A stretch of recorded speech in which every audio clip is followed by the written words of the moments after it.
Amigos, ¿cómo están? Bienvenidos a Radio Uruguay, bienvenidos a La Máquina de Pensar, ¿cómo están? Espero que anden bien, espero que realmente la estén pasando bien o lo menos mal posible. Arrancamos este programa, amigos, que está producido por Carolina de Cuadro aquí en Radio Uruguay y en todas las radios del interior del país, las radios públicas del interior del país. Para mí es un grato placer darle la bienvenida aquí en La Máquina de Pensar a Gustavo Espinosa. ¿Cómo andas, Gustavo? ¿Andás bien? ¿Qué tal, Pablo? Bien, dentro de todo, dribleando el coronavirus acá por estos extremos de la patria. Y bueno, la vamos llevando por darte una respuesta uruguaya. Bueno, la vamos llevando y yo te podría decir bien ahí por darte una contestación uruguaya también. Gustavo Espinosa, ustedes ya lo conocen, es de sobra conocido, pero voy a representarlo. Él es escritor, es músico, algo que no se suele decir, y es profesor de literatura. Vive allá en 33, el hombre es olimareño y está allá. Tu primera novela fue China es un frasco de fetos. Después escribiste aquel poemario largo, poemario Cólico Miserere, que había sacado el premio de los fondos concursables, me acuerdo. Y después publicaste una trilogía, que fue la novela Carlota Podrida, que ganó el Premio Nacional de Literatura en el 2011. Las arañas de Marte, fue la segunda novela y una de las más elogiadas, que ganó el Premio Bartolomé Hidalgo en el 2012 y el segundo Premio Nacional de Literatura. Esa trilogía terminaba con Todo termina aquí, que también sacó el Premio Bartolomé Hidalgo en el 2016. Y desde el 2016 todo el mundo está esperando cuál va a ser la próxima novela. Y bueno, y acaba de salir La Galaxia Góngora, un año en condiciones impensadas, supongo yo, Gustavo. La pregunta puede ser muy trivial, la que debe hacer, pero ¿desde cuándo hace que estás escribiendo este libro? Lo que escribí primero, por lo menos lo que comencé a escribir primero fue el poema, digamos. Bueno, primero habría que decir que seguramente conversaremos luego de eso. eh, el libro está dividido en dos, ¿no? Digamos que tienen un libro primero, como solía decirse, que es, digamos así, una novela más canónica o más convencional, una novela breve, y la segunda parte es un extenso poema narrativo, ¿no? Una especie de silva, ¿no? Si nos atenemos a su forma. Y yo comencé a escribir el poema en 2016, justamente, incluso antes de publicar Todo termina aquí, en abril de 2016, y lo terminé en agosto del año pasado. Me llevó 4 años largos. Y bueno, y ya sobre el último año o el último par de años mientras iba desarrollando la escritura del poema, escribí la parte en prosa, que viene a ser como una especie de marco, de precedente del poema, ¿no? De alguna forma, en esta novela, La Galaxia Góngora, bueno, vos lo dijiste, tiene dos partes, una parte más narrativa, la otra parte directamente es un poema, un largo poema, que se llama, el largo poema se llama La Galaxia Góngora, ¿no? Galaxia Góngora, Exactamente. que remite inevitablemente, eso ya se ha dicho, a la Galaxia Gutenberg, ¿no? Uno de los hallazgos felices que tuvo Marshall McLuhan, ¿no? De decir que vivíamos en la galaxia Gutenberg, ¿no? O sea, que el mundo había cambiado cuando apareció la imprenta de tipos móviles, ¿no? O sea, que es otro Ujú. mundo. Aquí hay la galaxia Góngora, ahora hablaremos después de la segunda parte. Pero una cosa que no pasaba en otras novelas tuyas es que también hay una cuestión como muy ensayística también al principio en la primera parte, digamos, en la novela más convencional.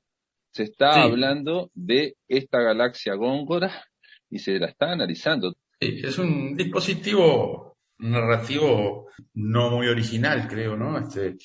El inventar un escritor, inventarle una obra y glosarla, ¿no? Hay en esa primera parte efectivamente una especie de filología imaginaria, ¿viste? O de crítica ficcional sobre la obra de un poeta de apellido Cuenca, no solamente sobre el poema La Galaxia Góngora, sino sobre otros textos suyos, fundamentalmente sobre un poemario erótico llamado Labios Mayores, pero ese poemario no se transcribe, sino que se dan aquí y allá versos sueltos y se los comentan en diferentes contextos, por parte de diferentes personajes del relato. Sin embargo, después, el poema largo, del cual se comienza a hablar y a hacer una especie de abstract en el comienzo puntual de la novela, ese sí se transcribe en su totalidad. Es decir, que a diferencia, por ejemplo, del artilugio borgiano, que decía que antes que escribir obras extensas era más económico y más cómodo suponer que ya estaban escritas y reseñarlas, en este caso se trata de crear cierta expectativa sobre una obra desmesurada o tratada incluso, y después se transcribe esa obra, ¿no? Ese es el artilugio narrativo. A su vez que se va trazando una biografía del autor, ¿no? Una biografía de este autor que se llama Richard Cuenca y que coincide o tiene que ver mucho con la auténtica biografía del propio Gustavo Espinosa. Acá, a diferencia de otras novelas de Gustavo, comparecen con los nombres propios de personas, que vos decís, después se vuelven personajes al estar en esta novela. Pero aparece Amir Ahmed, por ejemplo, aparece Gustavo Espinosa, aparece Gustavo Verdecio, aparecen muchas gente que fueron fundamentales en tu periplo vital, por llamarlo de alguna forma. Aparte, este hombre es no solo amigo de Gustavo Espinosa, que aparece en esta novela, sino que formaba parte de una barra, de esa barra que de alguna forma yo te pregunto, es la que está vinculada a H Enciclopedia, ¿no? Enciclopedia con H, ¿qué es esa? Es un grupo de amigos, ¿no? Que en 1980 en adelante compartimos vida estudiantil y después vida meramente, entre los que además está Gustavo Alzugaray, aparece también Sandino. Sandino Eh, Núñez. sí, y es un mecanismo para, entre otras cosas, ¿no? El motivo menos nostálgico, menos emocional para incluir esos nombres allí es el dispositivo de verosimilitud. Al intercalar allí nombres, personas o personajes, eventualmente los lectores podrán vincular con personas que existen fuera de la convención verbal que es el texto, contagian ese verosímil a los personajes que son meramente ficticios, como es el caso del protagonista Richard Cuenca, ¿no? También fue mi intención que esos personajes tuvieran, digamos, un paso más atrás, ¿no? Tratar de no dejarme ganar por el interés de novelar a mis amigos, sino ponerlos como una especie de claque o de grupo de extras o de personajes secundarios que hacen como un coro a personaje central, hablan, escriben sobre él, se cruzan en exhibiciones de cine o en fiestas, en fin.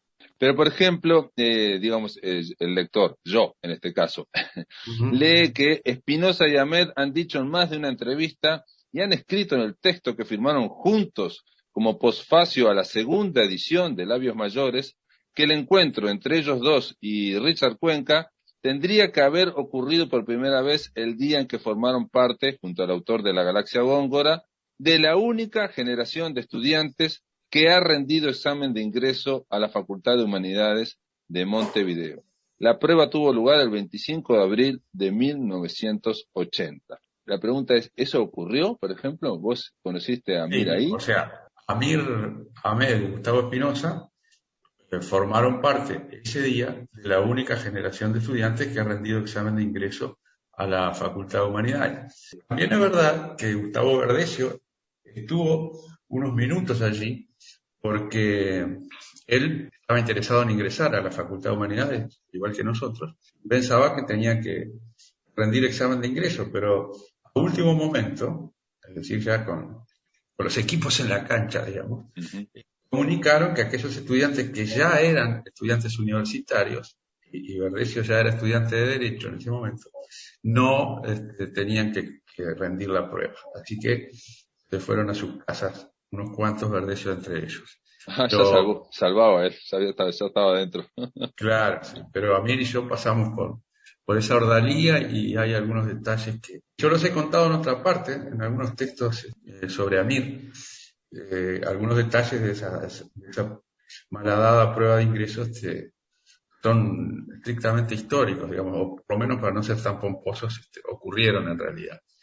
Después, bueno, ¿te acordás que los exámenes de ingreso a la Universidad de la República fueron muy resistidos? Yo diría que fue una de las primeras banderas de resistencia estudiantil en el contexto de la dictadura, ¿no? Entonces, luego de eso, la cosa se morigeró un poco y decidieron que se daría examen de ingresos a partir de un sistema de cupos, y los inscriptos que superaban el número de cupos establecidos, ahí sí habría una prueba. Pero como en humanidades siempre se inscribía muy poca gente, después de eso jamás hubo ninguna otra prueba de ingreso, por eso nosotros fuimos la única generación que tuvo que pasar por ahí, por eso. El dato, este detalle, no es menor, digo, no es menor en este sentido, en varios sentidos. Uno, porque está dando el color, el clima de la época. Exacto. Eh, O esa fue mi intención, por lo menos. sí, pero sobre todo porque el color y el clima de la época son fundamentales para comprender la vida de Richard Cuenca. Son fundamentales para comprender bueno, es un personaje, es un poeta con una hipersensibilidad en un contexto, y esto lo diría yo, no está en el libro, de terrorismo de Estado prácticamente, ¿no? O sea, lo que ocurre cuando hay gente joven que está estudiando y, por ejemplo, dice más adelante, la novela dice, la paranoia es una de las modalidades más simples y espontáneas de la resistencia política. Se murmuraban delirios en los pasillos, ¿no? Acerca del examen que iban a dar, de que habían dado. Aquella forma de evaluación había sido inventada seguramente por el ejército norteamericano. Había que estar muy atento a las opciones de respuestas elegidas, pues allí estaba armada una serie de trampas para detectar conspiradores, o al menos espíritus vulnerables a las ideologías foráneas. Las víctimas de aquella cacería no solo iban a ser impedidas de ingresar a humanidades, pretender aquellas extravagancias ya era sospechoso, sino que probablemente iban a padecer la cárcel, la tortura y la violación por parte de horribles fusileros navales reclutados en Artigas o en el barrio Borro, ¿no? Esto, que puede parecer muy gracioso y que de hecho es es un poco es una exageración también, tiene parte de la exageración, tiene que ver con la emoción donde puede haber, bajo una dictadura, ¿no? Recién impuesta, aparte, bueno, recién impuesta en el año 80 ya estaba de sobra conocida, cómo se puede disparar la paranoia en estudiantes. Y de alguna forma, no sé si vos lo pensabas cuando diste ese examen o si lo comentaban o no, pero refleja ese clima y ese color que afectó a todos. A Med lo afectó de alguna forma, a Espinosa lo afectó de otra, a Verdecio lo afectó de otra, y a Richard Cuenca, que es el que nos interesa a todos, lo afectó muchísimo, ¿no? Lo afectó fundamentalmente, ¿no?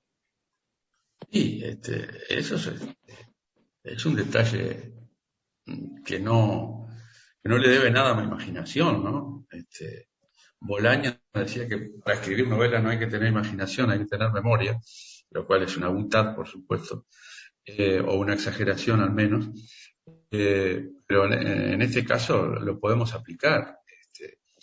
Sí, todos, todos estábamos correctamente aterrorizados en esos tiempos, ¿no?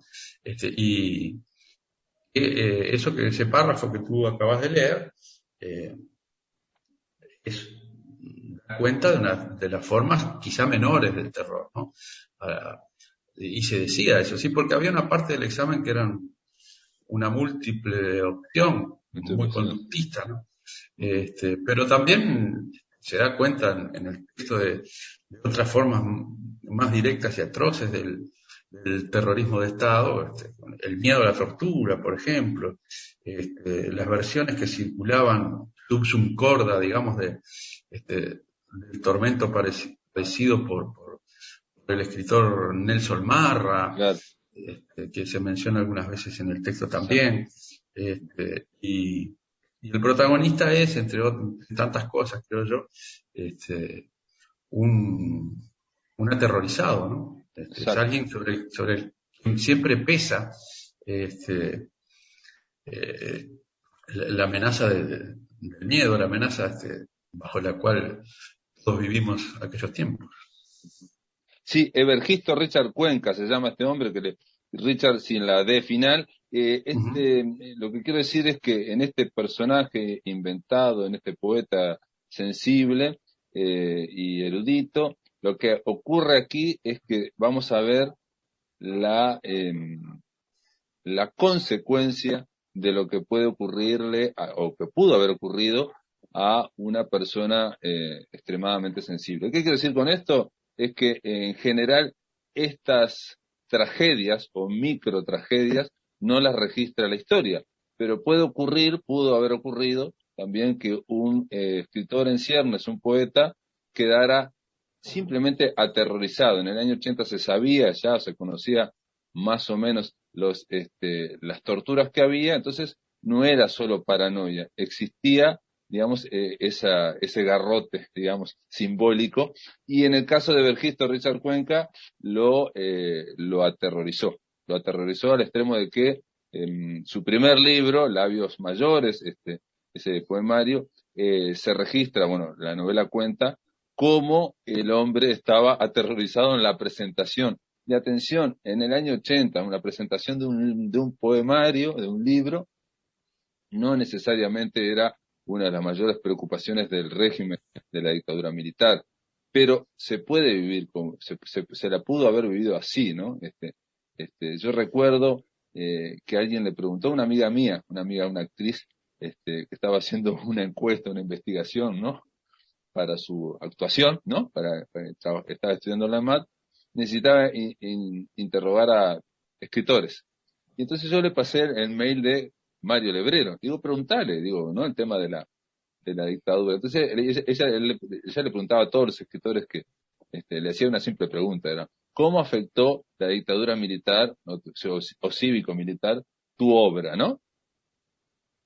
Y la contestación del Lebrero, ahora de memoria, decía algo así como, yo directamente no me afectó porque yo no escribo bajo esos parámetros, en fin, ahora no me acuerdo exactamente, Sí, sí, pero agregó al final, pero indirectamente es imposible que el terrorismo de Estado y el mayor acontecimiento del país, de Uruguay, no haya afectado cada una de los aspectos y de la forma de vivir que yo tenía.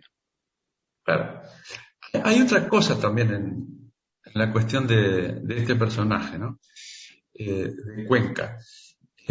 Primero, comentando esa respuesta del hebrero que vos me mencionas, el, el poemario que había escrito Richard Cuenca, nada tenía que ver con la resistencia a la dictadura, ni había allí un contenido político, era una colección de sonetos eróticos o tal vez pornográficos, ¿no? Eh, pero eso, con todos los mecanismos de la paranoia, lo paralizaba de miedo a él, porque pensaba que podía ofender eh, el pundonor o los marmóreos conceptos de la decencia de los coroneles, ¿no? Yo te decía que lo que sucede aquí, además, más allá del contexto de terrorismo de Estado, de autoritarismo, etcétera, es una cuestión a la que siempre estamos expuestos quienes escribimos, ¿no? Quienes hacemos literatura, quienes meramente escribimos, para publicar libros o artículos o lo que sea. El acto de la escritura es un acto que se ejerce en absoluta soledad. Y en cuando estamos encapsulados en la escritura, de repente obramos con cierta libertad, ¿sí? O con cierta prescindencia de todo lo que está ocurriendo afuera o lo que podrá ocurrir afuera. Pero una vez que ese proceso de escritura se cierra y que publicamos lo que escribimos y que nos enfrentamos a la recepción, ¿sí? o a las recepciones, porque recién hablábamos fuera de aire, Pablo, que hay tantas recepciones como modos de ser de los receptores. Entonces ahí es que ahí nos cae la ficha, hay como una especie de anagnórisis de qué es lo que hemos estado haciendo. Y lo que hemos estado haciendo se objetiva de alguna manera y puede producir muchas reacciones, desde arrepentimiento de haberlo hecho, o miedo, o euforia, o lo que fuera, ¿verdad? Pero es un paso interesante ese. El personaje de Cuenca lo vive con miedo y con angustia, ¿no? Ese pasaje de estar encerrado en su cuarto de pensión de la calle Durazno, o divirtiéndose con los versos que escribía junto con sus amigos, a que eso se hiciera público, a que saliera su caricatura en los suplementos culturales, etcétera. Muy bien, sí, de acuerdo, pero el hecho de esbozar a este personaje en un poemario de sonetos eróticos, en medio de la oscuridad de la dictadura, todo lleva a algo que es parte de tu estilo personal, que es cierta caricaturización de todo el tema, ¿no? O sea, estamos viendo una cosa real que es simplemente que en el fondo todos tenemos un niño, ¿no? Y que la dictadura no era más que un garrote que se cernía sobre nuestras cabezas, y entonces algunos manejaban el pánico o el miedo con mayor o menor habilidad. Claramente Richard Cuenca era un desastre para manejar ese miedo, ese terror que lo aterrorizaba. Vamos a hacer una pausa, amigos. Después de la pausa continuamos aquí en La Máquina de Pensar. Estamos conversando con Gustavo Espinosa sobre esta novela, la última novela que se llama La Galaxia Góngora, que está editada por un editorial, y después de la pausa seguimos aquí por Radio Uruguay. Gente, como continuamos en La Máquina de Pensar, estamos conversando con Gustavo Espinosa sobre La Galaxia Góngora.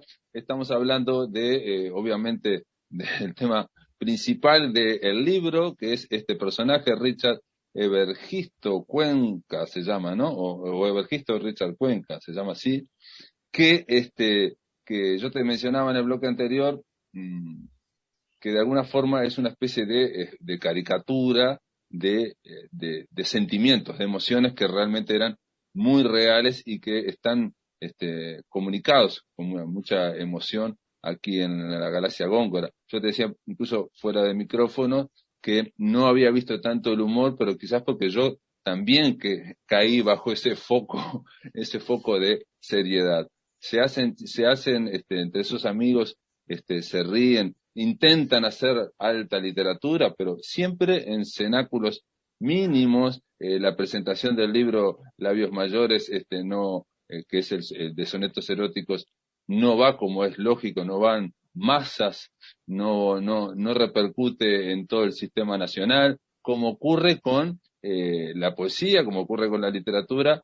Ocurría en la época de la dictadura, y yo me animaría a decir que ocurre ahora, lo que es estar escribiendo en la periferia del mundo. En el caso de Gustavo Espinosa, ha hecho de la periferia un escenario privilegiado, ¿no? Desde allá de 33, yo siempre digo que exagerás los trazos un poco para precisamente mostrar esta, estas emociones.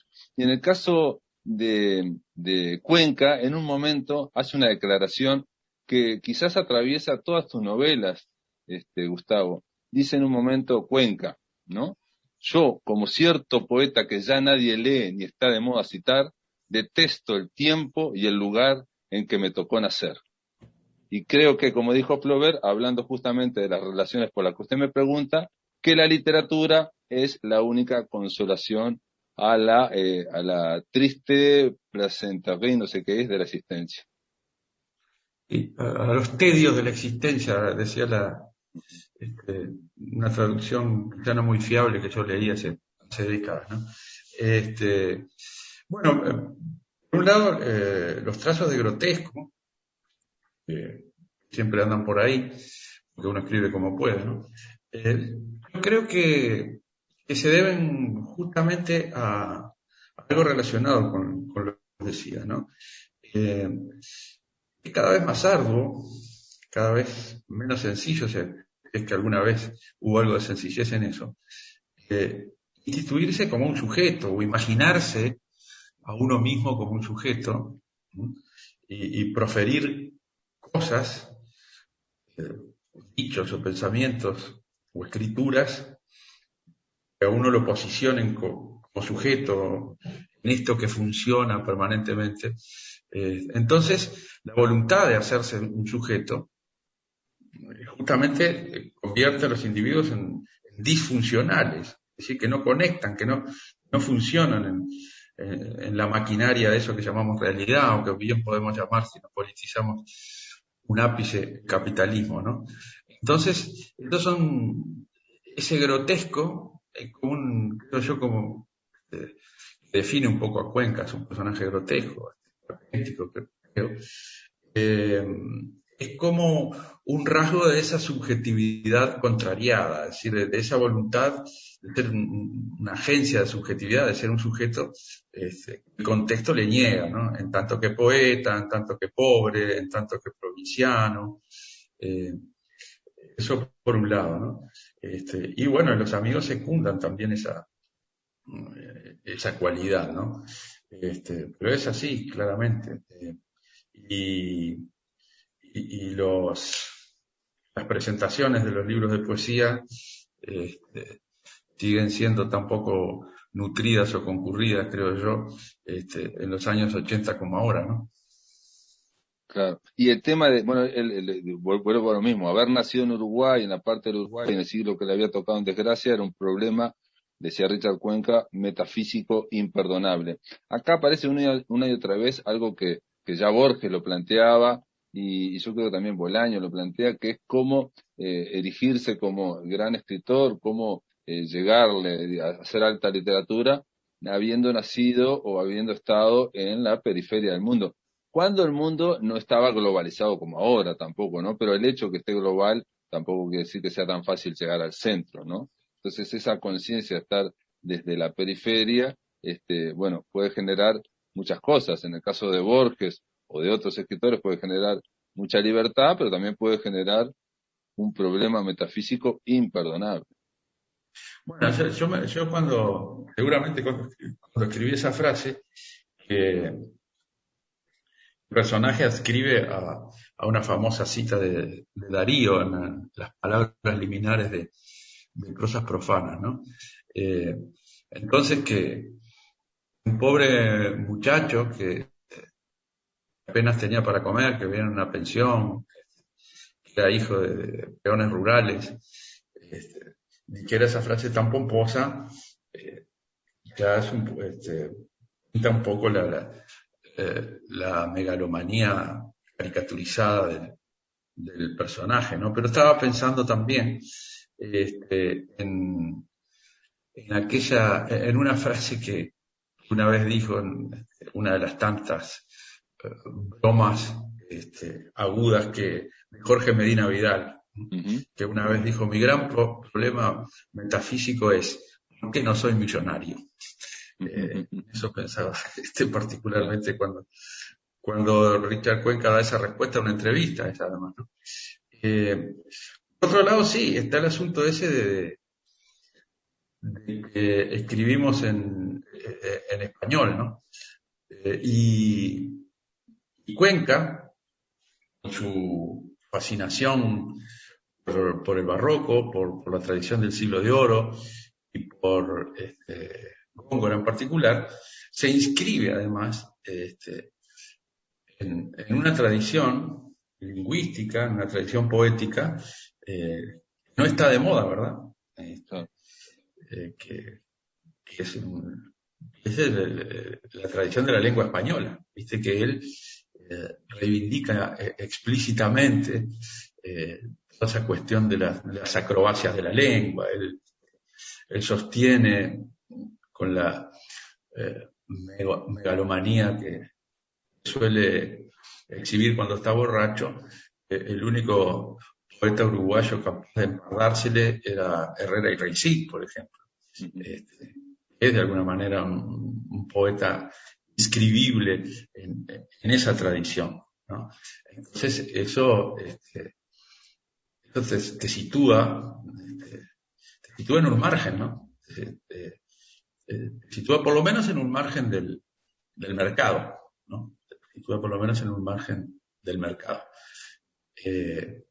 Y es complejo, sí, pero también, también te diría que esto que nosotros hacemos, que hemos dado en llamar literatura, es, entre otras cosas, o ha sido definido como un discurso delirante, ¿no? Como un discurso que se siente más cómodo formando parte de una corriente contrahegemónica, o siendo contrahegemónico, o humildemente contrahegemónico. Entonces, Humildemente contrahegemónico, eso está brillante. Humildemente contrahegemónico es brillante, brillante, ¿no? O sea, hay bueno, gracias. una gran hegemonía, dice, pero yo humildemente contrahegemónico. Así que bueno, Este, ya no sea un lugar tan indeseable para estar, ¿no? bueno, me hiciste acordar ahora que Onetti, en una entrevista que le hace Eduardo Galeano y que le va presionando, no sé qué, Onetti le dice algo así como, no, no jodas más, si Beethoven hubiera nacido en Tacuarembó, habría llegado a ser director de la banda municipal. Con un poco de suerte, además, ¿no? Claro, ¿no? Entonces, lo que ocurre frente a esa postura es, bueno, la postura vital también y literaria de Gustavo Espinosa, que es, en este caso, refugiarse del personaje en Góngora, nada menos que en Góngora, ¿no? O sea, siglo de oro, Góngora, el barroco llevado al extremo y la idea de usar la lengua, usar el idioma, usar la escritura, pero no usarla, digamos, solo para narrar las imágenes o las historias, sino con la intención de usar todos los recursos o casi todos los recursos o la gran mayoría de recursos que se conozcan en el mismo instante, de una forma simultánea, de forma tal que, por un lado, haya una cuestión artificiosa, haya una cuestión de usar todos los recursos, toda la batería y a la vez llevar al extremo todo, no solamente los recursos para contar esa historia, no solamente los recursos para decir esa poesía, sino generar formas de significaciones y generar historias que vayan a chocar, digamos, vayan al extremo, buscar el extremo en todas partes y a la vez sabiendo, y esto la pregunta que te digo, Gustavo, sabiendo que eso no se puede, no se va a lograr, y que si se lograra, va a haber muy pocos lectores. Sí, bueno, lo has dicho. Yo creo que quienes escribimos eh, deberíamos tener siempre presente eh, la lucidez o la conciencia de que estamos utilizando una lengua. Actualmente la lengua que nos ha tocado a nosotros es el castellano, esa es nuestra lengua materna, nuestra lengua natural, digamos. Y yo creo que no tiene nada de extraño entonces que alguien cuya herramienta o cuyo instrumento es el castellano le preste atención, este, o más que atención, caiga en el deslumbramiento de esa especie de alucinación castellano, de esa especie, como tú lo dijiste, de extremo radical del castellano, que es la obra de Don Luis de Góngora, ¿no? Es tan natural como que un violinista se interesara por la obra de Paganini, ¿no? Parece que lo contrario sería negligencia o sería por lo menos una curiosidad. Entonces sí, por un lado eso, es decir, interesarse por la realización absoluta de la escritura en castellano, que es el barroco clásico, el barroco del siglo de oro. Por otro lado, bueno, como esa pulsión que tiene todo infectado, la pulsión del contagio. El apestado quiere contagiar, de alguna manera. Hay un hermoso libro de Gesualdo Bufalino, cuyo título traducido al castellano es Florata del Apestado, excelente, y que en italiano es Diceria dell'untore, que no es tan sonoro en el original como la traducción castellana. Pero el untore no es exactamente el apestado, el untore era aquel que contagiaba ex profeso en las grandes epidemias del pasado. Untaba sus propios vacilos o sus propios fluidos en los pomos de las puertas, etcétera, para contagiar ex profeso. Entonces yo creo que todos aquellos que integramos algún gueto político, digamos, los yasómanos, tenderán a hacer escuchar una y otra vez a sus amigos, aunque estos dormiten, los discos de Bill Evans, o los cinéfilos tratarán de convencer a quienes los rodean de que el plano secuencia de Sed de Mal de Orson Welles es lo más próximo a lo sublime que pueden ver, aunque estos solo vean una película vieja en blanco y negro. Entonces, bueno, también así está esa pulsión del contagio de decir, miren, miren estas acrobacias, miren lo que se puede hacer con la lengua castellana, miren lo que hacía Don Luis y lo que yo estoy intentando hacer ahora, ¿no? Claro. Esa cosa reductible al funcionamiento, como vos decías, que hace trapecismo sin red, que está siempre, que produce constructos literarios siempre están muy cerca de su propio fracaso. Y lo que decís de la funcionalidad, que también ponen en duda o cuestionan la propia, bueno, que es lo que hace el arte, ¿no? O sea, ir más allá de la funcionalidad de cada una de las formas de expresión, claramente, ¿no? Exactamente. Creo O que sea, la Deleuze poesía no decía, tiene fin, la poesía, digamos, es un fin en sí mismo, pero el que quiera, yo qué sé, ir a abrir una caja de ahorros poéticamente, no lo va, no va a fracasar, porque la idea de la poesía o de cualquier arte es ir más allá de la funcionalidad, ¿no? es la disfuncionalidad, exactamente, Claro, ¿no? es buscarla de alguna forma, buscar estéticamente. También está lo que te lo escuchaba y pensaba, bueno, pensaba que Mercedes Estramí siempre dice que la literatura es una enfermedad y también la literatura es la cura a esa enfermedad. No me acuerdo quién lo dijo, pero siempre me lo está citando. Y también pensaba en esto que decís vos, que es muy, esto sí se puede entender fácilmente, de que aquel que se sienta entusiasmado por una obra, puede ser Orson Welles, puede ser Paganini, o pueden ser Led Zeppelin, ¿no? Ese entusiasmo pueda llevar a convertirlo en un converso, ¿no? Y a tratar de evangelizar a todo el mundo diciendo, mira, escucha esto, mira esto, y y me acuerdo ahora, no sé por qué, que para los griegos la palabra entusiasmo es aquel que fue poseído, ¿no? Invadido Claro, por los dioses, claro, ¿no? exactamente, ¿No? exactamente. Gustavo, vamos a hacer una pausa. Me aguantás en el Zoom? Con mucho gusto. Amigos, después de la pausa continuamos aquí en la máquina de pensar. Estamos conversando con Gustavo Espinosa sobre la galaxia Góngora.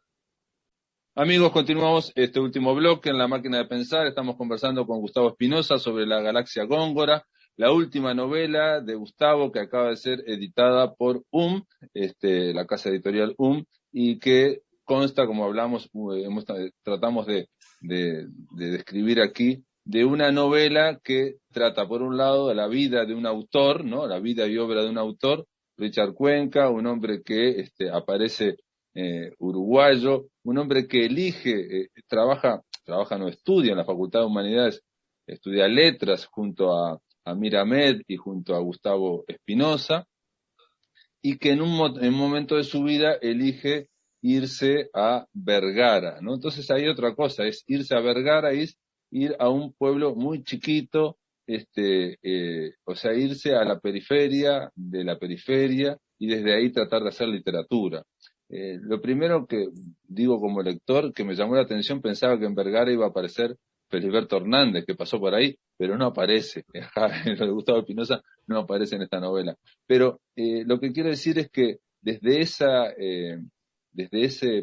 periferia, desde esa orilla del mundo, Richard Cuenca quiere hacer un poemario, un largo poemario que se llama La Galaxia Góngora, que queda póstumo, y que el propio Gustavo Espinosa, el personaje, en la novela, rescata para ser publicado, y bueno, de alguna forma toda la novela es la preparación para el lector de esa lectura, ¿no? De esa lectura, conocer al autor primero, conocer su peripecia vital y después conocer su obra, ¿no? Una obra que si la leyéramos directamente, es una pregunta que te hago, Gustavo, si la leyéramos directamente, no sé si entenderíamos tanto, no sé si llegaríamos, por lo menos en mi caso, si me llegaría a mí el argumento.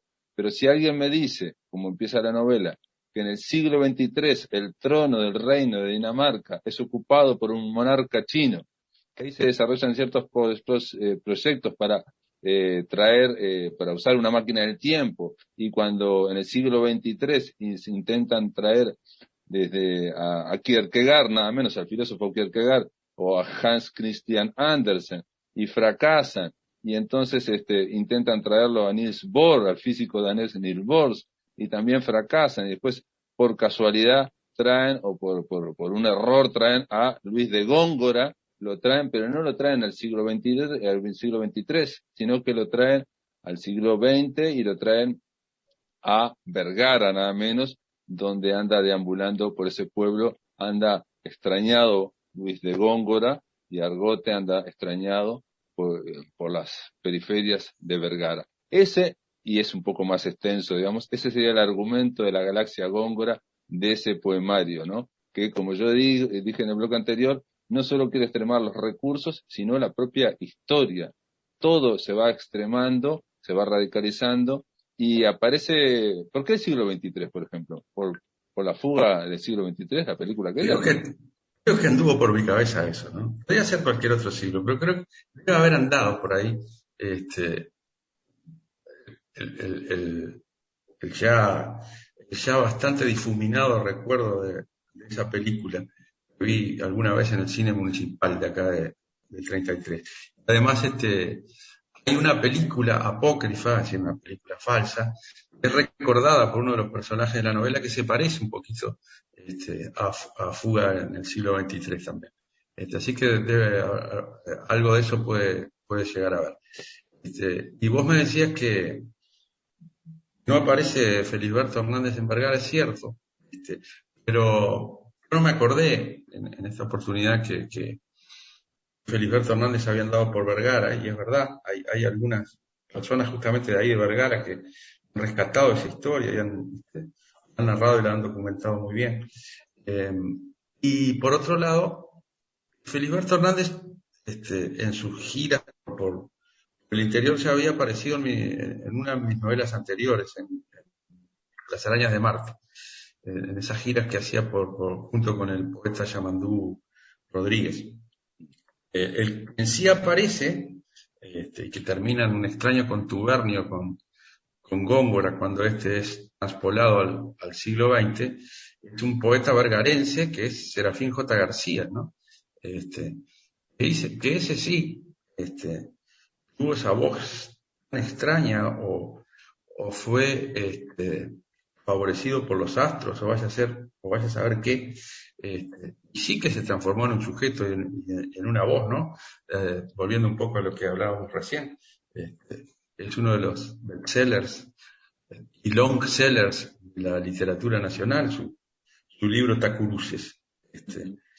Y el final, el final puntual de la novela, tiene algo que ver con eso, ¿no? Creo que no, si yo lo citara o lo refiriese aquí, estaría cometiendo algo que últimamente ha sido anatemizado, que es el spoiler, ¿no? Sí, sí, bueno, pero me sirve todo esto para decir que, si bien se ha hablado mucho del barroco de esta novela, o se va a hablar de la Galaxia Góngora y del la figura de Góngora, lo que significa la figura de Góngora y lo que significa para Gustavo Espinosa. También yo creo que en el fondo, por debajo de todo, digamos, como viga mayor, está Serafín J. García y está también ese poema que cantaban los olimareños y que cuando yo era chico me sorprendía de que una canción empezara diciendo mándense a mudar tuitos a la puta, ¿no? Hombrada Sí, de Serafín J. terrible. García Eso aparece. es en decasílabo, es uno de los mejores de todo el canon uruguayo, ¿no? Este, eh, además, eh, yo tengo dos ediciones de Tacurusis. Eh, una del año 69, creo que es en un formato muy grande y con ilustraciones, que era de mi abuelo materno, a quien yo conocí, este, y otra que está incompleta, está un poco desvencijada, es probablemente la primera edición del año 35, 36, tiene la firma de mi abuelo paterno, quien yo no conocí. Así que a los que somos de por aquí, eh, los versos de Serafín J. García son como una tradición clánica, digamos, ¿no? Y tuve que consultarlos para ver la grafía de esos versos que se citan en la novela. La palabra Mandensen tiene dos acentos. La primera A, en la A, ¿no? Y en la E final también. Tuve mis intercambios con la gente de a quien aprovecho para hacer un reconocimiento, a Lucía, a Marcela, a Martín, a una correctora de estilo cuyo nombre ignoro, pero que tuvieron un trabajo muy grande y que tuvieron una paciencia infinita, y un gran profesionalismo para con la novela. Entre tantas cosas, con la doble acentuación, con el doble tilde que usó Serafín García en ese verso. Un verso que realmente también, y que cuenta Hombrada, cuenta una historia también trágica, extrema también, y que a mí me llamaba siempre la atención, porque después dice, mándense a mudar tuitos macho y hembra, ¿no? Machos y hembras. Sí. Pero Claro, ese comienzo este, es poderosísimo. y yo creo que tiene que ver con esta cierta crudeza también que hay en la galaxia Góngora, y que tiene que ver bueno, con esas tierras, ¿no? Con Vergara, tiene que ver con esa parte del Uruguay de la que también se toma color la novela. Insisto, todo esto es tanto lo de la dictadura como lo de Vergara, es para tratar de explicar lo inexplicable, ¿no? Cómo un poeta puede crear algo y también acá, en todo el libro, y ya para terminar, porque se me terminó el tiempo, te digo, parece el aliento de los detectives salvajes, ¿no? De Bolaño, ¿no? El tema de buscar, escritores, poetas que se juntan y que saben que no los va a oír nadie o casi nadie, pero aún así siguen, entusiasmados, realmente ahí, poseídos por el demonio de la literatura. En esas pandillas de intelectuales o de individuos que tienden flojamente a intelectuales, están todos emparentados, entre ellos los infrarrealistas de Bolaño o los amigotes de la Dan Buenos Aires de Marechal. Sí, son esos arquetipos, ¿no? Que andan por ahí. Perfecto. Y para terminar, bueno, gracias por estar en la máquina de pensar. Simplemente decir que a mí me pareció también que había un halo de nostalgia muy grande porque está Amir Ahmed y Amir tiene una presencia muy fuerte, quizás ahora porque lo conocimos, en fin, quizás dentro de 50 años los que lo lean, para ellos va a ser un nombre propio, yo te decía, nada más, o lo que fuera, Yo creo que pero, no, creo que no. Yo creo que no. Cada vez va a ser este, menos un nombre propio, va a ser un calibre literario, ¿no? Eso es lo que merece a mí y lo que seguramente va a ocurrir. Y yo lo que intenté es que en ese libro estuviera vivo, como de alguna manera está. Sí, sí, sí, está totalmente de acuerdo. Y otro detalle pero se me fue el tiempo, es que se habla de que una obra literaria, una novela, cuando está bien escrita, siempre parece estar escrita en una lengua extraña, ¿no? En una lengua Eso es, extranjera. es una frase de Proust. Muy bien. Gustavo Espinosa, gracias por estar en la máquina de pensar. Muchas gracias a vos, Pablo, como siempre, ahí al golpe del balde, al golpe del libro. Al golpe del libro, al balde, y no dijimos que me mencionaste, gracias por mencionarme, en el libro La Galaxia Góngora. Amigos, Sí. se terminó la máquina de pensar, espero que lo pasen muy, pero muy bien.